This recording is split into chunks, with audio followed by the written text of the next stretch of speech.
한 목소리로 고백하겠습니다. 사망의 자리가 아닌 생명의 자리에 서겠습니다. 사망의 자리가 아닌 생명의 자리에 서겠습니다. 한 번 더 고백합니다. 사망의 자리가 아닌 생명의 자리에 서겠습니다. 사망의 자리가 아닌 생명의 자리에 서겠습니다. 성경은요, 살아나는 이야기입니다. 요즘 이제 새벽에 창세기 말씀을 살펴보고 있는데요. 창세기 1장 1절에 태초에 하나님이 천지를 창조하시니라. 하나님이 모든 것을 만드시죠. 그 안에 생명도 있어요. 생명이 없던 곳에 하나님의 말씀이 들어가니까 이 생명이 창조됩니다. 그러니까 살아나는 이야기다라는 거죠. 지금도 그래요. 말씀이 내 안에 들어오면 영혼이 살아납니다. 그러니까 생명력 있는 신앙이란 열심히 일하는 신앙이기 전에 먼저 말씀이 그 속에 가득 채워진 신앙이죠. 하나님 말씀이 선포되니 생명이 시작되는 이야기, 이게 창세기죠. 성경의 핵심이라고 말할 수 있는 십자가와 부활도 그 생명의 이야기잖아요. 모든 사람이 죄를 범해서 사망이 확정된 사실인데 예수님은 부활해버리십니다. 죽음을 이겨버리신 이야기. 그러니까 사망이 원래 결말이었는데 부활, 생명으로 그 결말이 달라진 이야기죠. 그러니까 성경을 바르게 보는 관점은 죽이는 관점이 아니라 살리는 관점이에요. 하나님이 아나니아와 삽비라를 죽이셨어요. 그러면 이것도 화면을 크게 봐야 한다는 거죠. 이 일을 통해 하나님은 무엇을 살리기를 원하셨는가? 살리는 이야기니까 관점을 크게 봐서 살림에 초점이죠. 이제 막 시작하는 초대교회의 거룩을 살리셨죠. 거짓이 기생하지 못하도록 끊어내시고 그 교회 공동체를 살리신 이야기입니다. 우리의 믿음 생활도 그래요. 하나님이 나를 살리신 이야기. 우리에게 말씀을 주신 것도, 때로는 회개하라고 하는 그 아픈 말씀을 주신 것도 괴롭히려고 그러시는 게 아니라 살려주시려고 그러는 거죠. 오늘 본문 내용도요, 결국 하나님을 떠나서 죽음을 향해 갔던 이스라엘 백성들을 살리시는 그런 이야기입니다. 그 속에서 하나님은 모세가 한 두 가지 일을 우리에게 지금 보여주시고 알려주시거든요. 그 첫 번째가 뭐냐면 잘라내기입니다. 죄를 잘라낼 때 살아난다는 거예요. 그러니까 사망의 자리가 아닌 생명의 자리로 서는 방법은 죄를 잘라내는 거예요. 모세가 이제 시내산에서 내려와서 금송아지 섬기고 있는 이스라엘과 아론을 향해서 그들의 모습이 잘못됐다고 분명히 말하잖아요. 그런데 모세가 그렇게 말하고 금송아지 가루 만들고 언약이 깨졌다는 상징으로 돌판을 던지고 그렇게 됐음에도 불구하고 문제는 이스라엘 백성들의 반응과 모습이에요. 모세의 이런 단호한 모습, 단호한 말에도 불구하고 이스라엘 백성들이 통제가 되지 않습니다. 그게 출애굽기 32장 25절이거든요. 모세가 본즉 백성이 방자하니 이는 아론이 그들을 방자하게 하여 방자하다 그러는데, 여기 사용된 히브리어가 이 파루아라는 건데 뜻이 사납고 거칠어서 걷잡을 수 없을 정도로 날뛰는 모습이 이 단어예요. 그래서 다른 번역은 그 부분을 굉장히 잘 살려서 번역했어요. 새 번역에 보면 백성이 제멋대로 날뛰는 것을 보았다. 우리말 성경에는 백성들은 도무지 통제 불능이었다. 공동번역에는 백성이 굴레를 벗은 말처럼 날뛰는 것을 보았다. 모세가 그렇게 단호하게 말했는데 결국 백성들의 반응은 오히려 정말 통제 불능으로 사납게 날뛰고 있는 모습. 우리가 기대하는 건 잘못을 알려주면 눈물로 회개하고 돌이키고 그걸 기대하는데 이스라엘 백성들의 모습은 달랐다는 거예요. 인정은커녕 이건 부인도 아니고 폭동 수준이에요. 그때 사람들의 마음, 그 상황을 좀 들어가서 그냥 소설적 그런 상상력을 가미해서 말하면 이런 거겠죠. 아니 우리가 금송아지 만들고 섬기겠다는데 네가 왜 그러냐.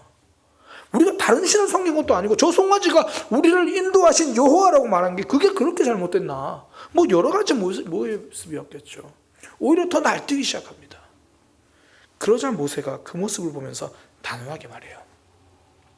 누구든지 여호와 편에 서 있는 자는 다 내게로 나오라. 금송아지를 섬긴 저 모습이 잘못됐다고 생각하는 사람은 앞으로 나오라는 거예요. 그 말을 듣고 날뛰는 백성들과 다르게 레위 족속, 레위 지파 사람들은 모세 앞으로 섭니다. 출애굽기 32장 26절. 이에 모세가 진문에 서서 이르되 누구든지 여호와 편에 있는 자는 내게로 나오라 하매 레위 자손이 다 모여 그에게로 가는지라. 먼저 불렀어요. 이게 하나님의 일하심이죠. 항상 하나님은 먼저 우리의 마음을 묻는 거예요. 우리의 선택을 기다리십니다. 너는 어느 편에 설 것인가? 여전히 죄의 길에 머물러 있겠는가? 아니면 그곳이 생명의 자리가 아닌 것을 알고 그곳에 나오겠는가? 생명의 자리가 아닌데도 거기 함께 있는가? 함께 있겠는가? 그렇지 않으면 거기서 나오라. 죄의 자리는 박차고 나와야 삽니다. 생명이 아닌 자리는 떠나야 살아요. 지금 모세가 그 이야기를 하는 겁니다.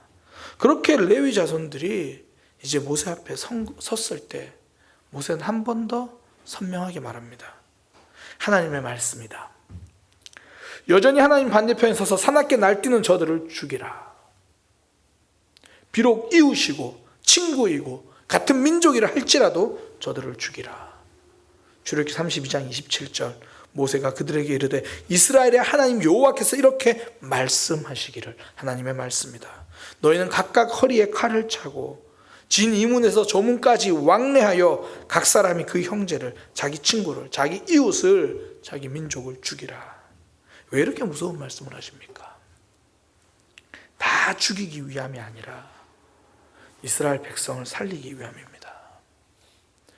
저렇게 날뛰는 이들을 잘라내지 않는 것이 오히려 전체를 죽이는 것이기 때문에 잘라내야 살아납니다. 하나님이 왜 계속 말씀으로 우리를 불편하게 하십니까? 살리기 위해서죠. 지금 모습 떠나야 하고 죄와 함께 살고 있으면 잘라내야 살아나기 때문입니다. 예수님이 그 말씀하셨잖아요. 마가복음 9장 45절에 만일 내 발이 너를 범죄하거든 찍어버리라. 발이 저는 자로 영생에 들어가는 것이 두 발 멀쩡하게 지옥에 던져지는 것보다 낫지 않냐. 46절에 만일 내 눈이 범죄하거든 빼버리라. 한 눈으로 하나님 나라에 들어가는 게 두 눈 다 가지고 지옥에 던져지는 것보다 낫지 않느냐. 잘라내야 살아날 수 있다. 잘라내야 하나님의 백성인 그 모습 누릴 수 있다. 하나님이 기뻐하시지 않는 자리인 걸 뻔히 알면서도 거기에 머물러 있으면 사단은 스스로 물러가지 않습니다. 내가 단호하지 못하면 때로는 하나님은 단호할 수밖에 없는 상황이 찾아오게 만드시기도 하죠. 지금 매일 성경 호세아 말씀 큐티하고 있는 딱 그 얘기잖아요. 너희가 주상을 섬기고 너희가 우상을 섬기고 결국 그 모든 것을 내가 황폐하게 만들어 버리겠다. 너희가 그 우상조차 섬길 수 없게 만들어 버리겠다. 하나님이 잘라내시겠다고 말씀하시죠. 그렇게 잘라내야 살아나기 때문입니다. 우리가 이순신 장군을 참 잘 알잖아요. 잘 아시는 거 맞죠? 그 이순신 장군은요, 외적의 목만 벤 게 아닙니다. 난중일기를 보면 전쟁을 준비하면서 고을 관리들의 목도 많이 베었습니다. 각 고을 관리들이 게으르거나 일을 제대로 처리하지 않으면 엄히 죄를 물어 곤장을 쳤다는 이야기가 난중일기에 많이 있어요. 어떨 때는 목을 베어 이 관청에 걸어놓기도 했습니다. 1993년 6월 8일에 쓴 제가 이순신 장군의 일기를 훔쳐봤거든요. 난중일기 적혀있어요. 6월 8일에 쓴 난중일기 내용입니다. 각 고을의 담당서리 11명을 처벌했다. 전년부터 관리가 군사를 다스리는 일을 신중하게 하지 않은 탓에 결혼이 생겨 100명이 넘었는데도 매번 거짓으로 대답했다. 그래서 오늘 사형에 처하여 효시하였다. 걸어두었다는 겁니다. 돌이키지 않은 한 사람의 목을 베어 조선의 수군을 살리는 거죠. 이순신의 이 단호함이 조선을 살린 겁니다. 잘라내야 할 일에 단호하지 못하면 더 큰 아픔이 찾아오는 거예요. 아론이 잘못한 게 그거잖아요. 그는 백성들의 말에 단호하지 못합니다. 출애굽기 32장 1절과 2절. 백성이 모세가 산에서 더디 내려옴을 보고 백성이 아론한테 말하는 겁니다. 일어나 우리를 위하여 신을 만들어내라. 그러면 단호해야죠. 그런데 아론 2절에 보면 아론이 그들에게 이르되 아내와 자녀의 귀에서 기울을 빼서 내게로 가져오라. 백성들에게 끌려다니다가 결국 그들을 죽음의 길로 데려가요. 그래서 성경은 그런 아론을 책망하는 거죠. 오늘 본문 25절에 아론이 그들을 방자하게 하였다라고 그렇게 말해요. 끊어내야 할 때 끊어내지 못하니까 걷잡을 수 없을 정도로 결국 죽여야 할 정도로 그 문제가 커지고 아론이 단호하지 못한 결과 하나님의 역사가 조롱거리가 되어버렸다는 거예요. 아니 애굽에서 그들이 섬기던 신을 심판하고 10가지 재앙으로 심판하고 멸하고 그렇게 데려 나오더니 결국 금송아지 좋은 일 시켰네? 그러려고 그런 거야? 하나님의 사역이 지금 조롱거리가 되는 거죠. 하나님이 하신 일이 폄하되는 거예요. 청소년 수련회를 하고 나면 그런 경우가 좀 있는데 아이들이 수련회 와서 열심히 찬양하고 기도하거든요. 그리고 정말 큰 은혜를 받은 것 같아요. 그리고 보통 2박 3일이니까 이제 둘째 날 마지막 밤이니까 뜨겁게 은혜 받고 이제 열심히 찬양하고 그리고 나서 이제 신나게 놀자 막 그러는 거예요. 신나게 놀아요. 지금까지 뭐 한 거지? 하나님이 주신 은혜가 결국 놀고 싶은 마음도 못 이기는 얕은 은혜였나? 잔잔하게 음미하고 나누고 싶을 만큼의 영향력도 없었단 말인가? 많은 아이들이 원하니까 사람들의 원함에 넘어가는 순간 함께 무너집니다. 잘라내기란 사람들의 원함이 아니라 하나님의 원함을 선택하는 단호함이죠. 그래서 칼을 쥐라고 말하기 전에 먼저 하나님 편에 서라고 말하잖아요. 사람들의 흥분에 함께 동요하지 말고 너는 나와 하나님 편에 서라. 그 과정에서 잘라내기가 따라옵니다. 때로는 관계의 아픔도 따라오고요. 때로는 억울한 누명도 따라옵니다. 이런저런 상황이 따라와요. 그럼에도 불구하고 하나님 편에 설 때 나도 살고 공동체도 살아요. 사단이 참 교묘하게 속이는 게 화평입니다. 좋은 것이 좋은 것이다. 뭐 굳이 갈등하며 힘들어하는 그 선택을 해야겠나. 그때 사단은 그렇게 화평이란 이름으로 교묘하게 속일 때 우리 속에 계신 성령 하나님이 하시는 말씀, 사랑과 화평하느라 하나님과 불화하는 것보다 차라리 하나님과 화평하기를 선택하라. 이게 솔로몬과 다윗의 차이잖아요. 솔로몬은 다윗과 다른 선택을 해요. 꼭 피 흘리면서까지 전쟁할 필요가 있는가?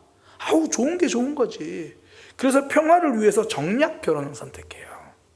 나도 좋고 너도 좋고. 그러다가 여호와도 좋고 애굽의 신도 좋고. 그렇게 함께 죽는 길로 갑니다. 사람과 화평할 수 있는 길을 선택하십시오. 그러나 하나님과 불화하면서까지 그 화평에 목을 매지는 마십시오. 하나님의 원함을 따라가느라 나의 원함을 내려놓으신 분이 예수님입니다. 나의 원대로 마옵시고 아버지의 원대로 하옵소서. 그 결과 우리가 살아났죠.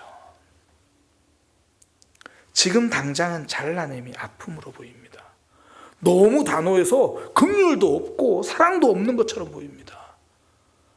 오늘 본문 말씀 설교 관련된 여러 주석이란 주석은 거의 다 폈던 것 같아요. 이전에 제가 이 출애굽기 설명했던 거 다 펼쳤어요. 너무 이게 저도 힘드니까. 그럼에도 불구하고 하나님이 이렇게 냉정해 보이는 그 이야기를 우리에게 알려주십니다.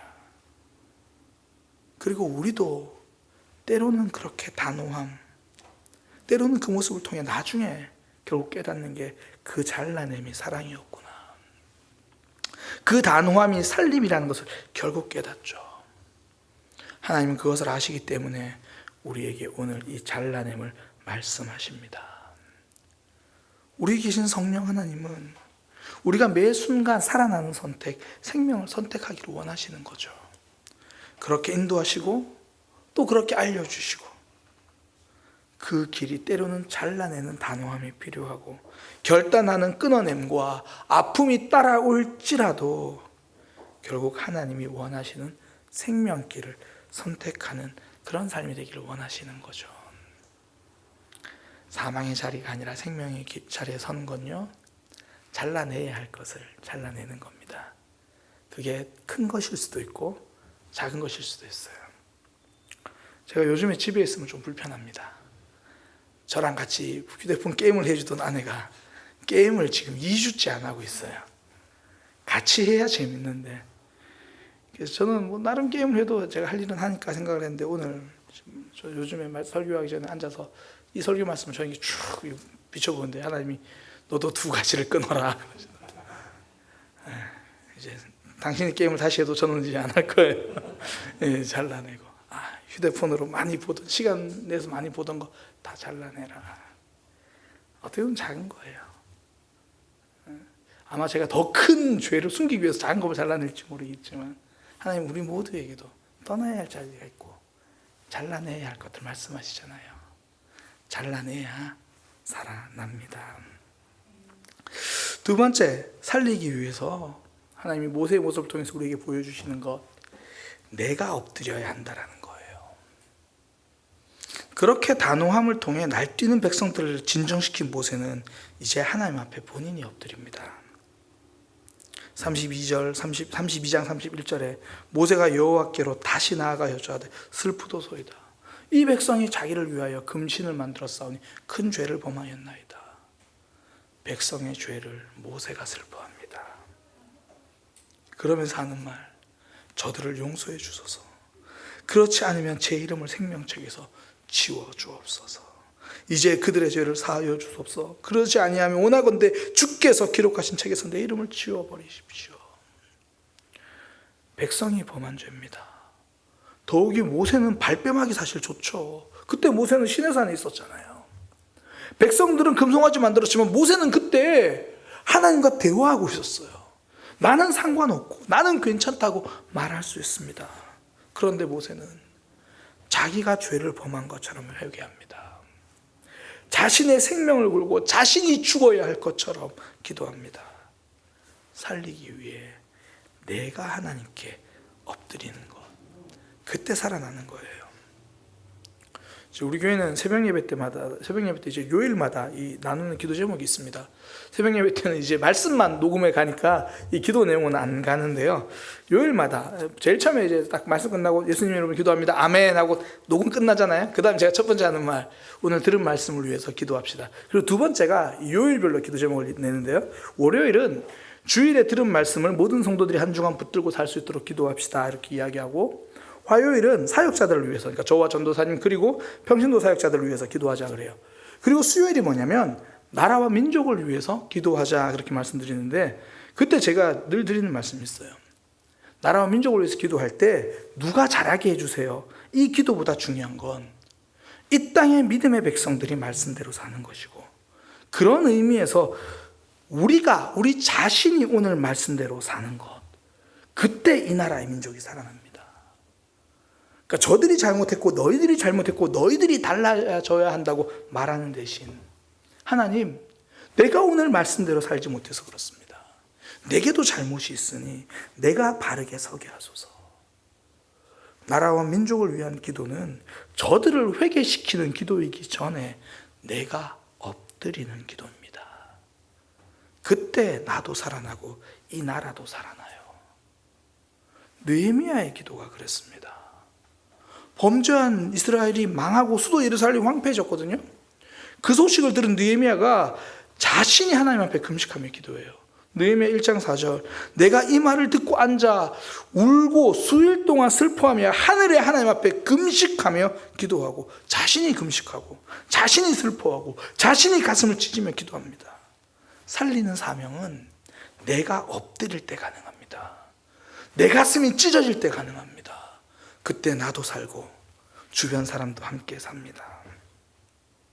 아마 많은 분들이, 특히 금요기도에 오신 분들은 많이 경험하셨을 건데요.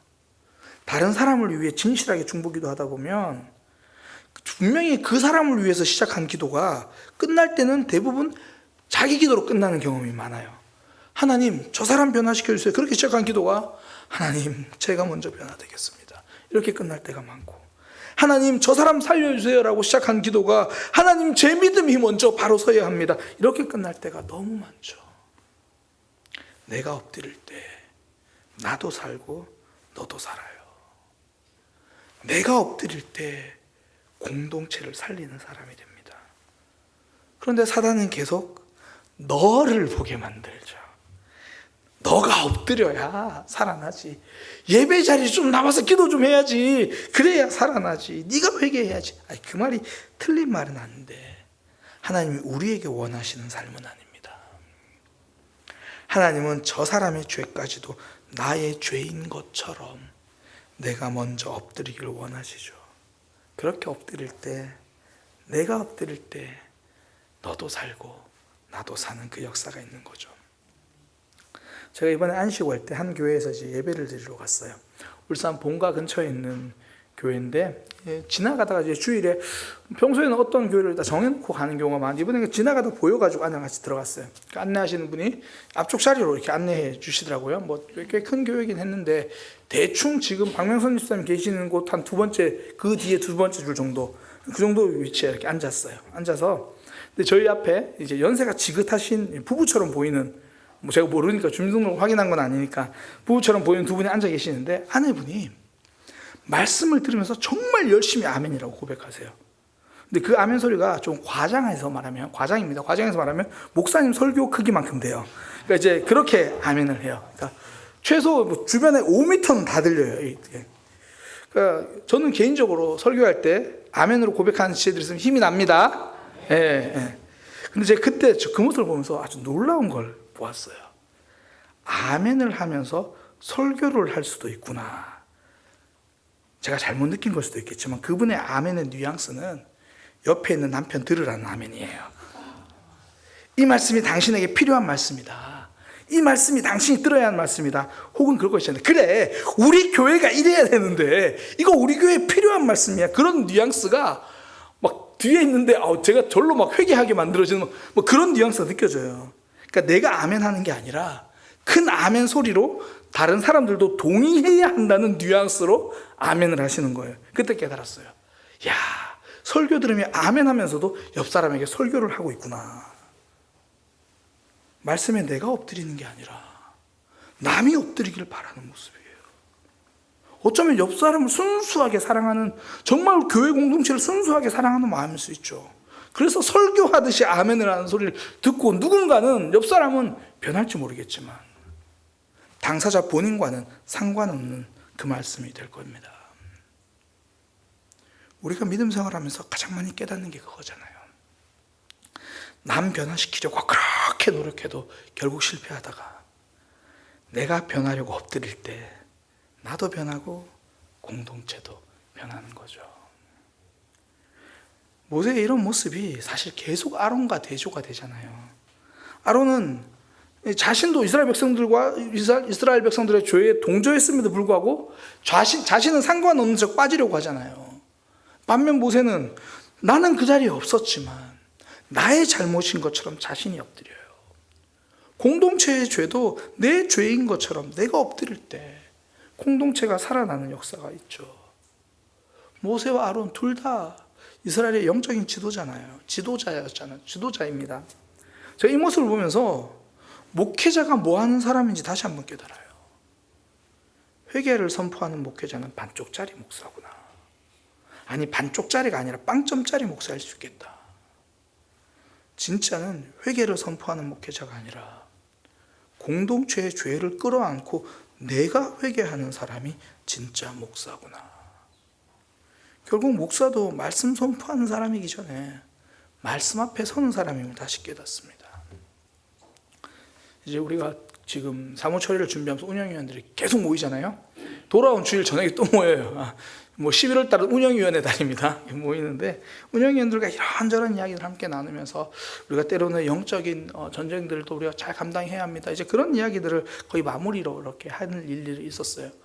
그리고 나서 제가 그래, 영적으로 우리가 영적인 전쟁에 승리해야지. 그러고 나서 주중에 말씀 큐티를 딱 하는데 호세아에서 제사장들이 강도처럼 사람들의 목숨을 빼앗는구나. 나는 싸워야 할 사람이 아니라 사랑해야 할 사람인데 왜 나부터도 싸우려는 모습, 어떻게든 이기려는 모습을 가지고 있는가? 네가 틀렸으니 잘해야 한다. 이게 목회자의 모습이 아닌데, 내가 사랑하고 내가 회개하고 내가 무너져서 하나님 앞에 엎드리는 사람인데, 그때 공동체가 살아납니다.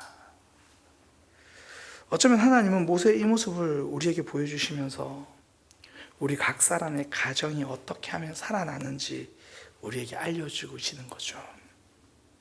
그들의 모습 내가 끌어안고 내가 하나님 앞에 엎드릴 때 그때부터 내가 있는 곳에 살아나는 역사가 있습니다. 얼마나 감사한가요? 가족이 살아나는 길을 알려주신 거잖아요. 내가 속한 공동체가 살아나는 길을 알려주신 거잖아요. 사망의 자리가 아닌 생명의 자리는 공동체의 죄를 내가 껴안고 회개하는 겁니다. 그때 하나님은 다시 회복시키고 살리는 역사를 우리에게 보여주시죠. 하나님의 역사는 사망이 아니라 생명입니다. 하나님의 마음은 사망이 아니라 생명입니다. 그래서 우리에게 이 말씀을 알려주시는 거예요. 살리는 삶, 생명의 자리에 서는 삶, 먼저는 내가 잘라내야 할 것을 단호하게 잘라내고, 내가 떠나야 할 자리는 떠나고, 말씀 앞에서 단호하게 선택하는 것, 그것이고, 또 하나 내가 엎드려야 할 자리, 내가 품고 회개해야 될 그 기도, 그 자리가 우리가 살아나는 자리입니다. 사망의 자리가 아닌 생명의 자리에 서서 살리는 사람이 되기를 소망합니다. 기도하겠습니다. 하나님, 사망의 자리가 아닌 생명의 자리에 서겠습니다. 때로는 잘라내는 아픔이 있어도 하나님의 원함을 바라보겠습니다. 사람들이 원하는 길이 아니라, 내가 원하는 길이 아니라 하나님이 원하시는 길을 선택하게 하여 주옵소서. 살리는 사람이 되어 내가 공동체의 아픔을 끌어안고 회개하고 눈물을 흘릴 수 있는 그 예수 그리스도의 심령이 우리 가운데 있게 하여 주옵소서. 예수님의 이름으로 기도드립니다. 아멘.